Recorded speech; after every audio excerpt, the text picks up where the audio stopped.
Panorama group, जो सोचता है वो करता है। आपके अपने सपनों का आशियाना।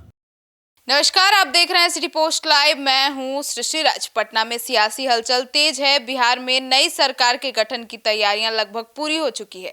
नीतीश कुमार को जदयू विधायक दल का नेता चुन लिया गया है और एनडीए की बैठक में नीतीश कुमार के नाम पर मुहर भी लग चुकी है। 20 नवंबर को 20 मंत्रियों के साथ नीतीश कुमार 10वीं बार सीएम पद की शपथ लेंगे। यह शपथ ग्रहण समारोह पटना के गांधी मैदान में आयोजित होगा। नीतीश कुमार की नई कैबिनेट में बीजेपी और जदयू के साथ साथ एनडीए के तमाम सहयोगी दलों के विधायकों को जगह मिलने की संभावना है। तो आइए विस्तार में जानते हैं। हमारे साथ मौजूद हैं chief editor Shrikant Pratyush sir, Nitish Kumar के कितने मंत्रियों के साथ शपथ लेने जा रहे हैं? देखिए, खबर तो यही है कि नीतीश कुमार 20 तारीख को 20 मंत्रियों के साथ शपथ लेंगे।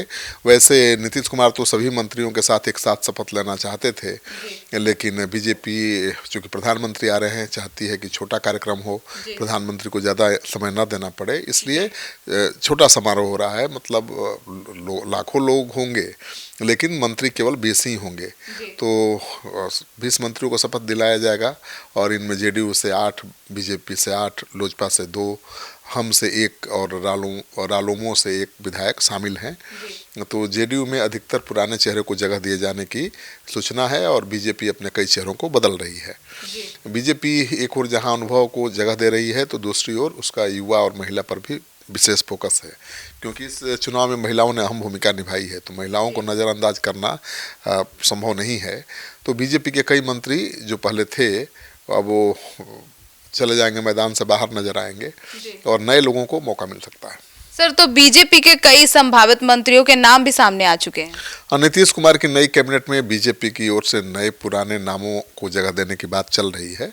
अभी तक कोई कंफर्म सूची नहीं आई है, लेकिन बीजेपी की ओर से 2 डिप्टी सीएम बनाए जाएंगे और सम्राट चौधरी और विजय कुमार सिन्हा को एक बार फिर से ये जिम्मेवारी सौंपी जा सकती है।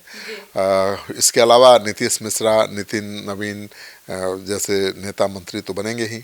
बीजेपी कोटे से 8 मंत्रियों के नाम लगभग बताए जा रहे हैं कि फाइनल हो चुके हैं। प्रेम कुमार हैं, राम कृपाल यादव हैं, रमा निषाद हैं और इसके अलावा मिथिलेश तिवारी, कृष्ण कुमार ऋषि के नाम की भी चर्चा चल रही है। तो बीजेपी बहुत सोच समझ करके नए चेहरों को मौका देने जा रही है। सर, तो जदयू कोटे के संभावित मंत्री कौन कौन हैं? देखिए, जेडीयू की ओर से अधिकतर पुराने चेहरे को ही कैबिनेट में जगह मिलने वाली है और विजय कुमार चौधरी, अशोक चौधरी, श्रवण कुमार, विजेंद्र यादव का मंत्री बनना तय है। इसके अलावा शीला मंडल और लेसी सिंह का भी मंत्री बनने की सूचना है। नीतीश कुमार इस बार अपनी कैबिनेट में श्याम रजक को भी जगह दे सकते हैं। इसके अलावा जेडीयू के प्रदेश अध्यक्ष उमेश कुशवाहा को भी मंत्री बनाए जाने की चर्चा है। अल्पसंख्यक जमा खान पहले भी मंत्री थे, फिर से उनको रिपीट किया जा सकता है। नीतीश कुमार के इस कैबिनेट में जेडीयू का फोकस मुख्य रूप से अनुभव और युवा के समन्वय पर रहेगा और नई कैबिनेट में सभी सामाजिक और क्षेत्रीय संतुलन को साधने की कोशिश की जाएगी। तो सर, मतलब कुल मिला के इस बार पूरी सहमति अच्छे टाइम पे पूरी हो चुकी है। हाँ बिल्कुल, अब तो प्रचंड बहुमत मिला है एनडीए की सरकार को और मुझे लगता है कि बीजेपी चाहती है कि इस जीत को आगे भी बरकरार रखा जाए। इसके लिए जातीय संतुलन जरूरी है, तो हर जाति के नेता को प्रतिनिधित्व मिले, ये कोशिश की जा रही है। तो इसमें कई बड़े बड़े नेता जो मंत्री पहले थे अब वो मैदान रेस से बाहर हो गए हैं और जो रेस में नहीं थे, नए चेहरे हैं, उनको मौका मिल सकता है। मैथिली ठाकुर जो पहली बार विधायक बनी हैं, उम्र भी बहुत कम ही है, लेकिन उनको बीजेपी मंत्री बना सकती है एक मैसेज देने के लिए।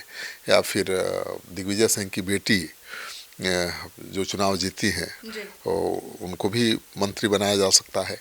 तो मुझे लगता है कि कई मंत्री मैदान से बाहर होंगे इस बार और कई नए चेहरों को मौका मिलने जा रहा है।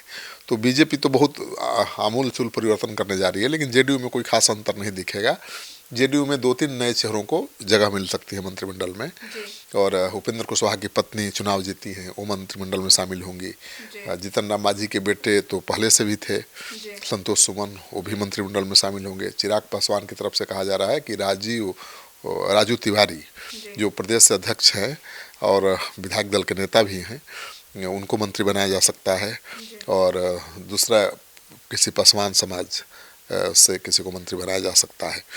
तो चिराग पासवान एक सीट शायद अभी खाली रखेंगे कि आगे सोच विचार करके मंत्री बनाएंगे, क्योंकि 3 मंत्री उनके कोटे से बनना है, अभी 2 को ही मंत्री बनाए जाने की सूचना है। तो इस बार का मंत्रिमंडल भी काफ़ी दिलचस्प होगा और नए चेहरे मंत्रिमंडल में नज़र आएंगे। भले जेडीयू के पुराने चेहरे नज़र आए ज़्यादा, बीजेपी के नए चेहरे नज़र आएंगे। उपेंद्र कुशवाहा की पत्नी नया चेहरा है और जो चिराग पासवान हैं उनकी पार्टी से जो 2 मंत्री बनेंगे वो भी नए चेहरे होंगे। तो देखना ये दिलचस्प होगा कि ये जो नया चेहरा मंत्रिमंडल का है नीतीश कुमार का, वो कैसा होता है। तो सुना आपने हमारे इस डिबेट को। तो अब मंत्रिमंडल के फैसले को लेकर आपकी क्या राय है और आपको क्या लगता है और कौन कौन से चेहरे सामने आएंगे मंत्री के रूप में? अपनी राय कमेंट सेक्शन में बताना बिल्कुल ना भूलें। धन्यवाद।